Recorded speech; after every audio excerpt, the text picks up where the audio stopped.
It is 1972, and the world seems to be turning away from James Bond. The 60s are over, and Sean Connery has left the role of 007. Many critics say James Bond is dead.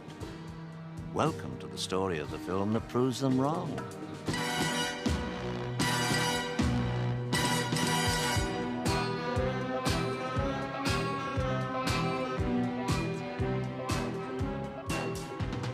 So the problem was going to be a new Bond, and then it was obviously the biggest part that had not been cast in all of show business. And the favorite was, for a while, Burt Reynolds. I'd seen a TV show, and I thought the guy was terrific, had all the right elements for Bond. Cubby had a thing about Bond being over 6 feet. He wanted Bond to be tall. And the second and most important thing was, he said, you can't do Bond and not have him be British. It's absolutely ridiculous. It would be like casting an Englishman in a John Wayne part in a Western. It doesn't work. While the producers search for a new 007, they must also develop a Bond story for the new generation of moviegoers. Cubby said to me, here are several books. Which one would you like to do? I wanted to do Live and Let Die because I thought it had more of an edge to it.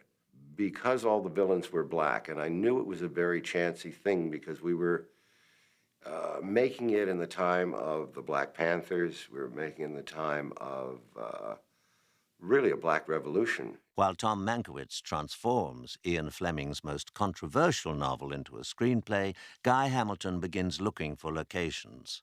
Tom knew that I was a jazz buff, and he said, you'd love New Orleans. And I said, oh, come on, Tom, you know, we're not going to do the Mardi Gras because Terence Young has done that with the Junkanoo. What else is in New Orleans? He said, well, there are jazz funerals.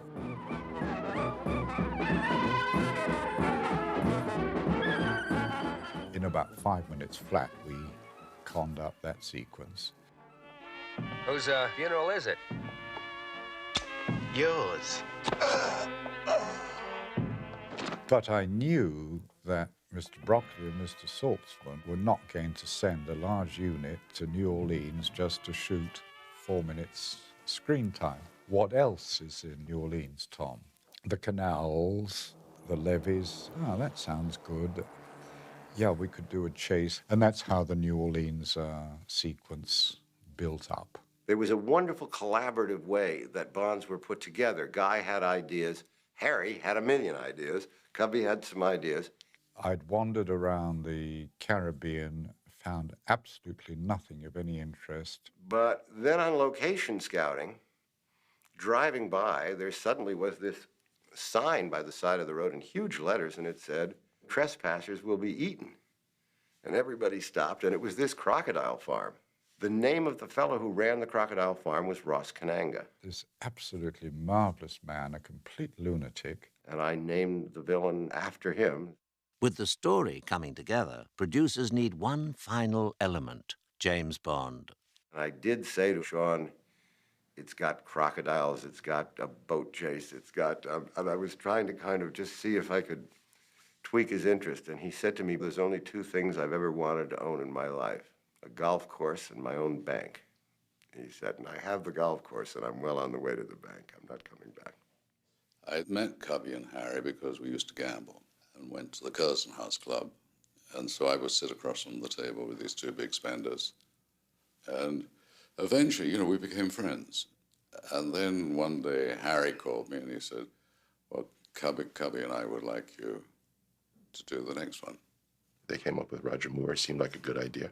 He's attractive. He was debonair. Sean's personality comes through very strongly in all the Bonds he made. And my personality is entirely different. So I sort of read a couple of books, and one of them it said that Bond had returned from a mission somewhere. He had killed, but he didn't like killing. Sean could sit at a table with a beautiful girl, and you had the option as a writer of either having him lean over and kiss her or stick a knife in her. Roger could kiss the girl, but if he stuck the knife in her, he would look nasty. So that was the way I played it. Somebody really didn't like doing it. You don't understand, see? They'll kill me if I do. And I'll kill you if you don't. You got the feeling of the English gentleman more out of Roger than you got out of Sean. On the other hand, Roger, and that's why the humor may be increased in Live and Let Die, could play a quip very well. I'm going to be completely useless to you. Oh, sure we'd be able to lick you into shape. Roger knew his way around a sophisticated comedy scene very well. So you could do things with Roger, right? You wrote for Roger differently. But for the new 007, comparisons are bound to be made. He was filling some pretty big shoes. The only thing that worried me was how could I say, my name is Bond, James Bond, without saying, my name is Bond, James Bond.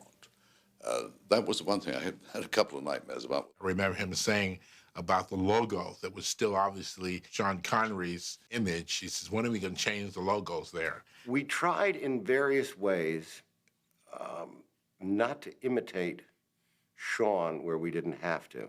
Guy said, I think we should avoid any direct comparisons by you not saying the things that Sean said. A martini, shaken, not stirred.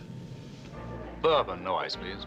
If it isn't enough that Roger Moore has to worry about the shadow of Sean Connery, he also has to avoid imitating another 60s icon, Simon Templar. The first issue was that they were making sure that he never raised his eyebrow as he had done in The Saint, because that was like a famous mannerism of his. I mean, we've all done the Bond pictures. We all know each other. And for a newcomer to come in, it's a very daunting experience. Guy Hamilton, I think, was more worried about me taking over Bond than I was. And Roger took it very well indeed. My name's Bond. James Bond. He made it his, because he is a sophisticated man, so he made it his James Bond. Absolutely. There's no sense in going off half-cocked. Even before much of the cast is signed, filmmakers begin to work on one of the most ambitious action sequences ever produced. Until we almost started shooting, it just said, scene 156, the most terrific boat chase you've ever seen, because I never got around to writing it until Harry and David Picker and other people said, where's this terrific boat chase? Of course, when we got there was a slight problem because all the bayous now were kind of heavily overgrown with reeds and you couldn't really see them. We whistled up a helicopter and we started flying around. We got to the beautiful house that's in the boat chase where there's a wedding on the little point and the boats go across the point. And we both said, oh, this is great. And I remember we landed in this kind of backyard, as you call them in America, and a lady came out. They decided that the point on which we lived was just right for a boat to leap across. And the first we realized was when a helicopter landed on our front lawn, to the great delight of the children. She said, boys, boys, boys. We could see children in the background looking, you see, and she said, you know, may I help you? So I said, yeah, we're, you know, scouting for James Bond. The director came and asked if we would mind if they used our property. Of course, we were thrilled to death. It sounded like the most exciting thing that's happened on the bayou in a long time. I'd never ever seen Southern hospitality. These people were just amazing. Finding the location for the amazing boat stunts is only half the challenge. They'd spoken to some people called the Stingers. I think they were in the Everglades somewhere, one of those places, you know, and these boats kind of went up a 45-degree ramp, you know, and kind of jumped about 4 feet, something like that. Well, we had to do a jump of at least about 80, 85 feet. And we've had a number of problems, let's say, in getting boats to go as far as we had to go. Stuntman Jerry Comeau is determined to make the boat jumps work. We found that Jerry, when he actually hit the ramp, he'd got to put the motor in tilt, just at that moment when it hit. On October the 16th, 1972, Guy Hamilton calls action, and stuntman Jerry Comeau races his Glastron speedboat at 75 miles per hour toward the specially built ramp. We did hold the world record for boat jumps, and I think that particular day, Jerry jumped 115 feet. And the whole thing, one take, and that's it. But all the hard work been done pre-production.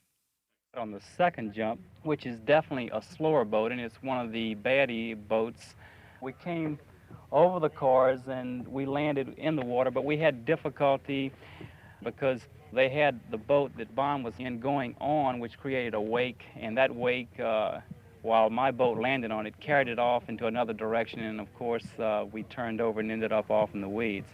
Stuntmen are not the only ones who need expert boating skills. We did have one or two accidents during the preparation. The problem with jet boats is that if your engine should cut for some unknown reason, you can't steer the boat.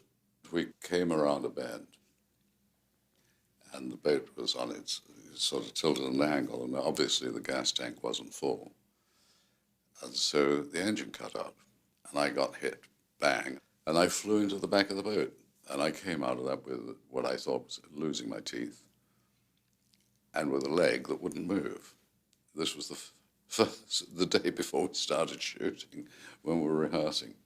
Meanwhile, the producers set the rest of the cast, including the challenging part of Bond's leading lady, Solitaire. I originally wanted Diana Ross. I thought it would be, and I thought it would be in a very positive way, barrier breaking. The producers decide to stick with Ian Fleming's original conception of the character as a white woman and start scouting for an actress who can capture the sensuality of a Bond woman and the virginal innocence of the character. I was doing a series called The Aeneid Line, and my agent, John Redway, called me and said they wanted to meet me for the Bond film.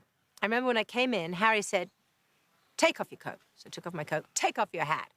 He sort of barked, and I took off this fur hat, and of course down came all my hair tumbling down. And that was it. He said, "We want you to play the lead in the James Bond film." And I went, "What?" And I said, "Well, you know, I'm doing the Aeneid Line." And he said, "You know, never mind." He said, "I want you to come and meet my partner." I was on the street doing across 110th Street. And David Picker, I believe he was then vice president of the United Artists, came up to me in the street and said, "What are you doing directly after you do the film?" So I said, "Probably going home." He says, "I wouldn't count on it. I think you better get ready to go to England for Live and Let Die." So I'm sitting there, and Harry Saltzman says, he looks at me. We exchanged some conversation. All I can remember is maybe a couple of minutes went by, and then he said, "Madam, how soon can you get on a plane to go to New Orleans?" I said, as an actor always says, "Anytime. You never refuse." He says, "Well, we'll have you in a plane in about 2 hours." I got a call to go to a hotel, I think was the Algonquin in New York City, I'm not quite sure. And who do I meet but Guy Hamilton? And he said to me, "What kind of weapon would you like to have?" I knew right then and there I had it. And I said, "Well, you know, you've used so many guns and many knives. Give me something unusual like a hook." For many black actors, the film proves to be a great showcase, though they are mainly cast as villains. It's a Bond movie, so you know Bond is going to win. If the villain is black, you know he's going to lose because the villain is going to lose. So along the way, I thought maybe we can have some other people to make fun of. Toby, I got me a regular Ben-Hur down here. That kind of dialogue you can't miss, you know. What are you? Some kind of doomsday machine, boy? The best dialogue writer I've ever seen. Now, Clifton James, who came from New York and doesn't remotely have a Southern accent, came down and he had a wonderful gut, you know. I wore padding. I wore an umpire suit because they're all very proud of their stomachs, you know. With the cast in place, shooting begins in earnest along the Louisiana bayous. Quiet everywhere, please. The first sequence that I watched was the stunt sequence where the boat, the two boats came across the bayous and went right through the wedding party and then down the other side. One boat and one boat only comes up the lawn. There is another one that goes round there. It doesn't really matter which one you look at, including both. This end is very safe. We have tested it. It is sometimes interesting, and I think you might enjoy that, what happens down that end. The first stuntman got into the boat, and he's kind of zooming around. And suddenly there's a most enormous crash. The guy crashed into this tree. They called in the paramedics.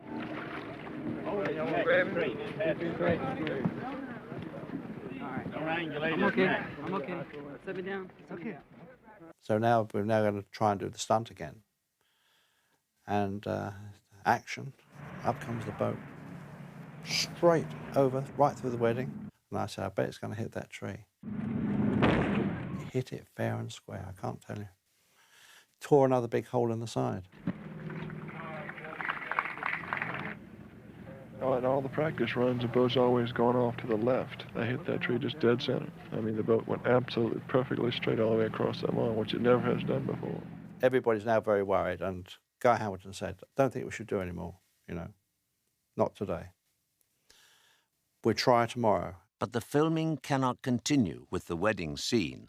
The bayou's flooded. Everything's underwater. All the chairs are floating. For the director and the producers, setbacks seem to be a daily occurrence.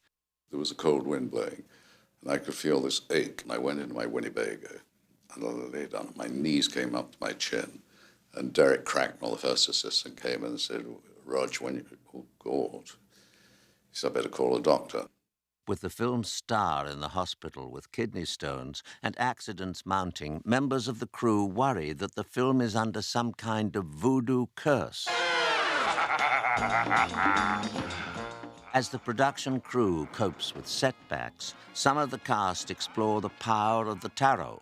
I knew nothing about tarot, and so I went to Bourbon Street where they had tarot card readers, and I took all my rings and wedding rings and anything off that would give any clues away. And the tarot card reader looked me in the eyes and in the cards and basically told me I was going to be married 3 times. So since I'd only just got married for the first time, this was a little bit of a shock, you can imagine. I have to admit that it did affect some of my decisions later on in life. On November the 12th, 1972, the production crew flies from New Orleans to the exotic north shore of Jamaica with over 2 tons of film equipment. Oh, it was very exotic. It was absolutely amazing. I've never seen anywhere so beautiful in my whole life as this hotel called the Sans Souci. It was wonderful. I spent every morning swimming in that pool, meeting Roger every morning before we went to work. Well, I must say it's fantastic to be in Jamaica in the winter, in the sun when it's so cold and foggy in London. And to be playing a part in a James Bond film, which demands all that action, is something I'm not used to at all. And the service. We had housekeepers, cooks, and maids who would knock on your door and say, Madam, what would you like to have for breakfast this morning? And I just remember the music and the warmth and the beautiful beaches.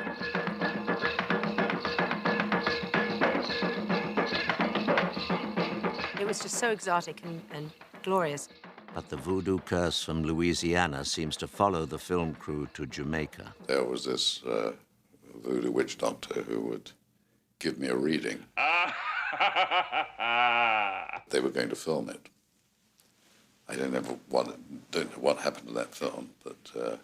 What is gathering? Hallelujah. Mr. Moore, I'm about to start what is known as a psychic reading for you.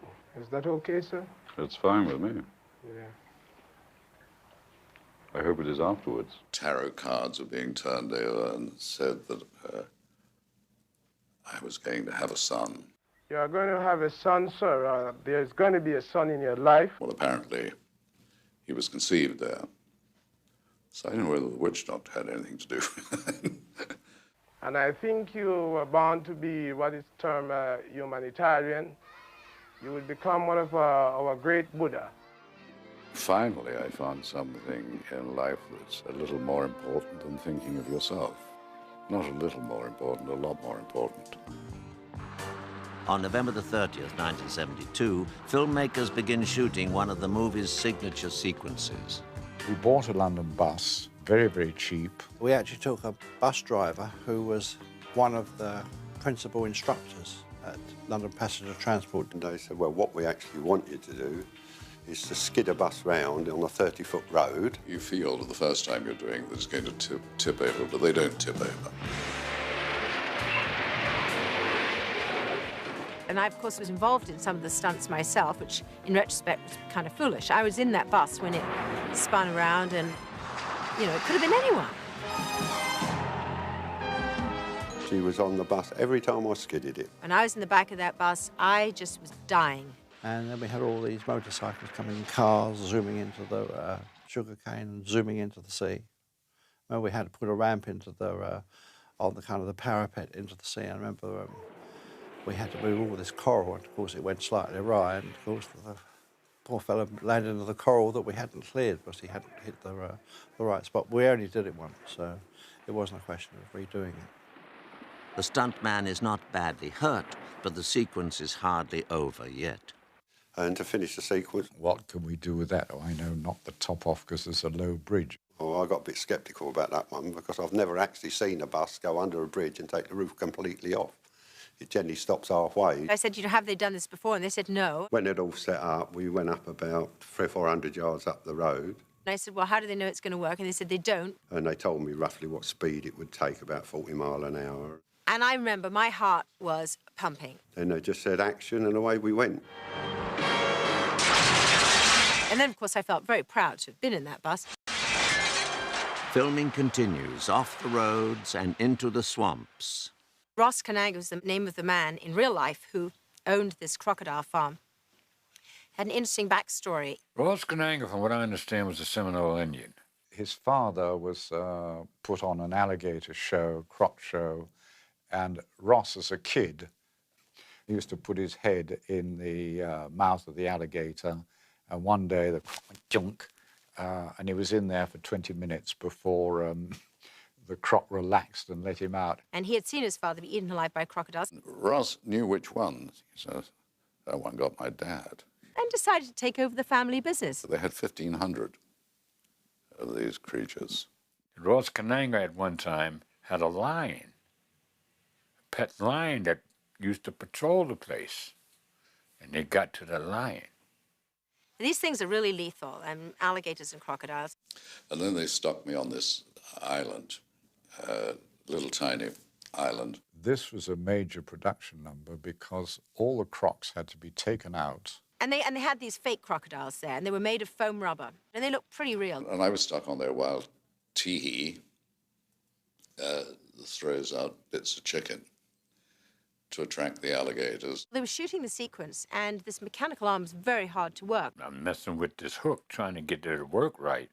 And I dropped a couple of pieces on the side there.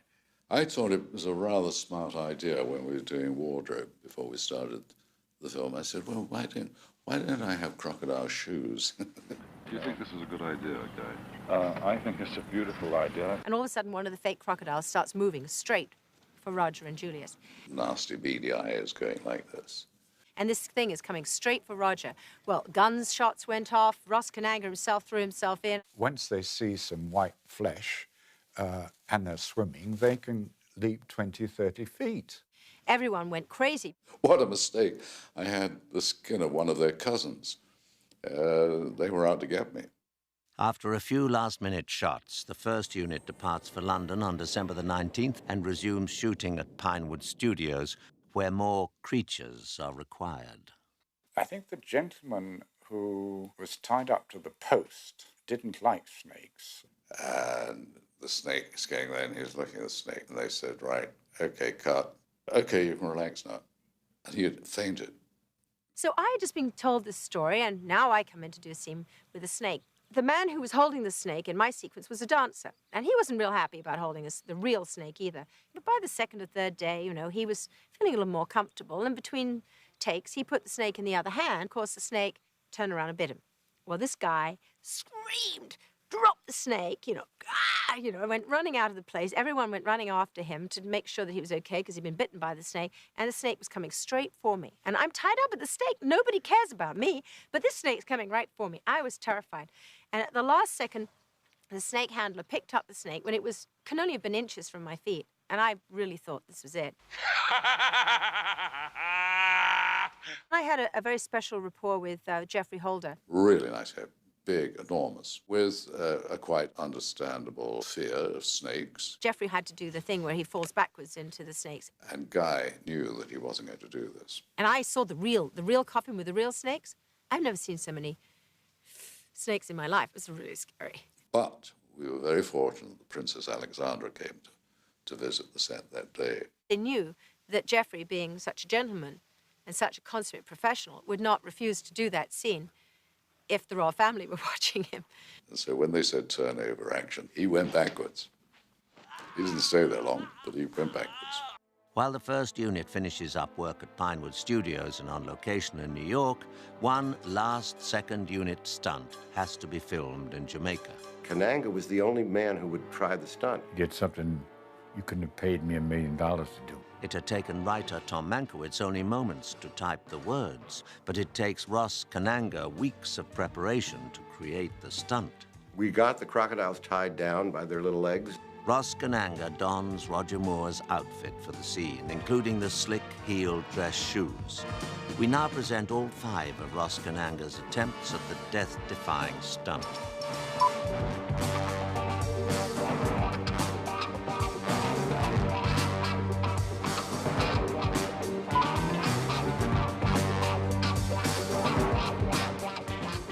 As he's about to jump, the crocodiles all do this because they're saying, here comes that guy again. I mean, they'd seen the act twice, and so they're waiting for him to jump again.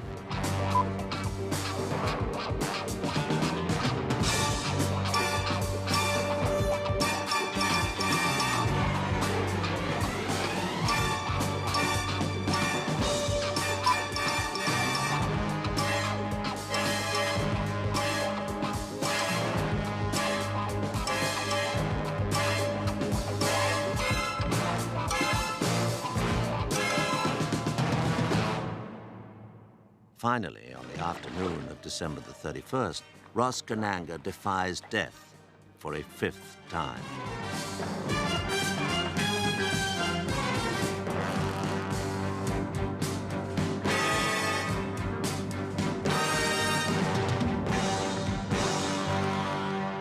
On July the 5th, 1973, Live and Let Die premieres at London's Leicester Square Odeon. When record-breaking box office receipts come in, it proves that no voodoo curse can stand up to James Bond's magic. In the end, filmmakers pull off the biggest feat of all.